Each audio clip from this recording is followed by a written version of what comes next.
One further effort to secure a ceasefire, Tony Blair's initiative on the north. The town of Balahy in mourning as murdered GA official Sean Brown is buried. The Fianna Fáil election manifesto promises to cut taxes and cut crime. And President Mobutu finally bows to the inevitable and leaves Kinshasa.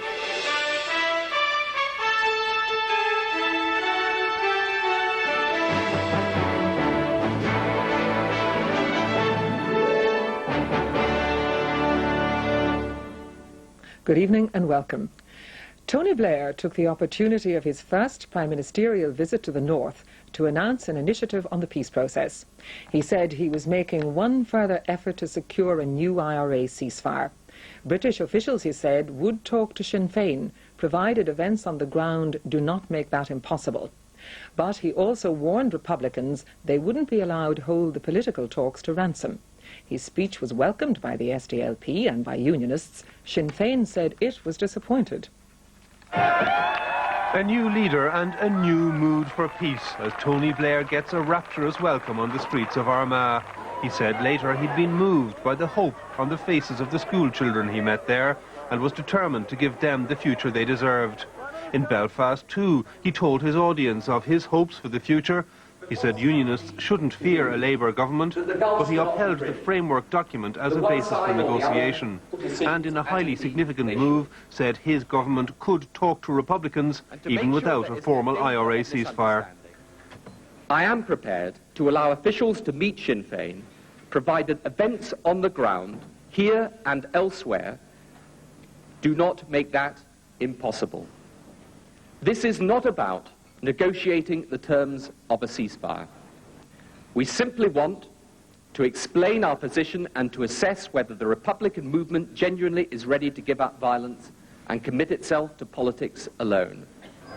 New politics from Mr. Blair, reflecting the new style he's brought to his office, much in evidence as he continued his walkabout at the Balmoral show.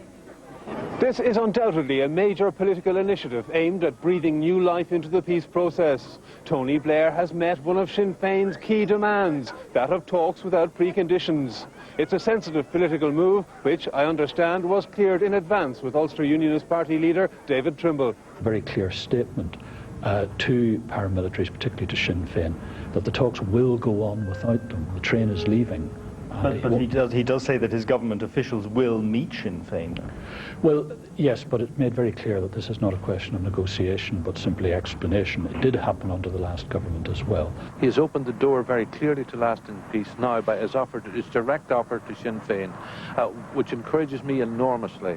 And I believe that the opportunity now exists to take the gun forever out of our politics, and I hope that that will happen very, very soon now as a result of this initiative by the Prime Minister today. But there was no welcome from Martin McGuinness, who said that Sinn Féin's mandate demanded that the party be involved in dialogue, not just with officials, but on the same basis as all the other parties. Nonetheless, Mr. Blair has thrown down the gauntlet to Sinn Féin. There's likely to be a fuller response from the party over the weekend. In a statement this evening, the Taoiseach said the government's policy on contact with Sinn Féin would continue to rule out routine meetings, but a meeting might be organised with officials to discuss an imminent ceasefire. However, the Fianna Fáil leader Bertie Ahern has urged the government to do what he called a U-turn on their position. Within hours of Tony Blair's remarks on the reopening of contact with Sinn Féin, the British ambassador to Ireland, Veronica Sutherland, was at government buildings to brief officials on the contents of Mr. Blair's speech. Earlier at a Democratic Left news conference, Prunchis de Rossa spelt out once again the government's position about meeting Sinn Féin. I should say, of course, that channels of communication between Sinn Féin and the Irish government, and indeed the British government, are always open. They can lift the telephone at any time. But the fact is that we're not prepared to meet them at an official level without a clear indication from them that a ceasefire is on the way. But the Fianna Fáil leader Bertie Ahern, who earlier this week urged both governments to reopen contact with Sinn Féin, this afternoon called on the Taoiseach to change his stance in light of the new move by the British Prime Minister. Yesterday, they stated quite unambiguously that they would not do this. They should do it, and they still should do it. And I think they should just eat their humble words and get on with it, and have that meeting at official level.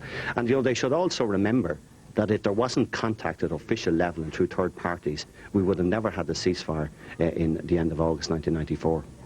And in a statement tonight, the Taoiseach said the government's policy on meeting with Sinn Féin is there will be no routine contact, but that a meeting may be organised with officials to discuss matters that might lead to an imminent ceasefire. There's now a clear policy difference between Fianna Fáil and the government on the issue of official contact with Sinn Féin. But given Tony Blair's remarks in Belfast today, there's now a strong likelihood that a meeting will take place between Sinn Féin and British government officials in the coming weeks. Thousands attended the funeral in Balahi, County Derry of Sean Brown, the leading GAA official who was shot dead by loyalist paramilitaries last Monday. The Bishop of Derry, Dr. Seamus Hegarty, denounced what he described as a calculated and barbaric killing, but he appealed for no retaliation or revenge. Balahi was a town in mourning today. Shops and businesses closed as this tightly knit community gathered quietly to pay its last respects to a much-loved resident. Sean Brown was killed by loyalist paramilitaries as he went about his lifelong work for the GAA, and the association turned out in strength to acknowledge that commitment and dedication.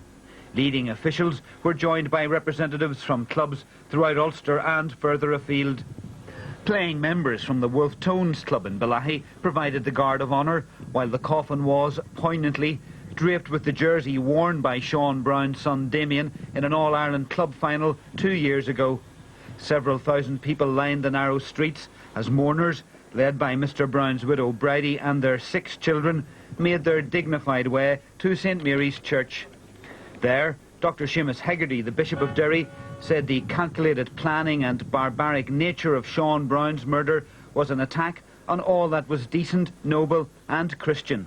But he appealed for no retaliation. I think that over the past 25 years, and indeed in much more recent times, we have unfortunately fallen into the trap of adopting a tit-for-tat tactic.